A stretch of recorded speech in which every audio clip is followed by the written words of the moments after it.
बहू तो सबकी निकम्मी होती है, वो बेटी नेक होती है। बेटी अगर ससुराल में परेशान होती है तो इसके ससुराल वाले खराब हैं, लेकिन अपनी बहू अपने घर में परेशान होती है उसके ससुराल में तो इसके चलन खराब है। बेटी अगर अपनी ससुराल की बातें अपनी माँ से बताती है तो माँ से नहीं बताएगी तो किससे बताएगी।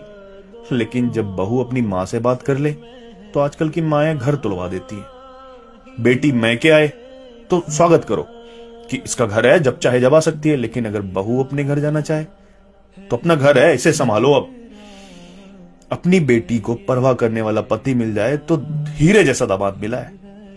लेकिन अगर अपना बेटा बहू की परवाह करने लगे तो मेरे बेटों को उंगलियों पर नचाती है। बेटी जब प्रेग्नेंट होती है कोई काम मत करना, चाहे काम हो या ना हो, और बहुते करने वाले। लेकिन जब बहू प्रेग्नेंट होती है तो जितना काम करेगी उतना अच्छा है तेरे लिए। बेटी के गुनाहों को भी माफ कर दिया जाता है ये कहकर ये बच्ची है।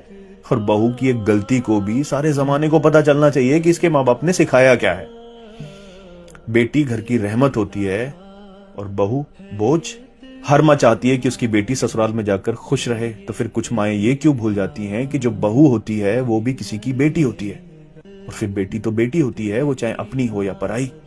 तो अगर आप अपनी बेटी को किसी के घर रोता हुआ नहीं देख सकते तो दूसरों की बेटी को क्यों आंसुओं से रुलाते हैं। कभी सोचा है उन माँ बाप पर क्या बीतती होगी जिन्होंने विदा करते वक्त आपके लिए ये कहा हो कि बेटे वो भी माँ बाप हैं।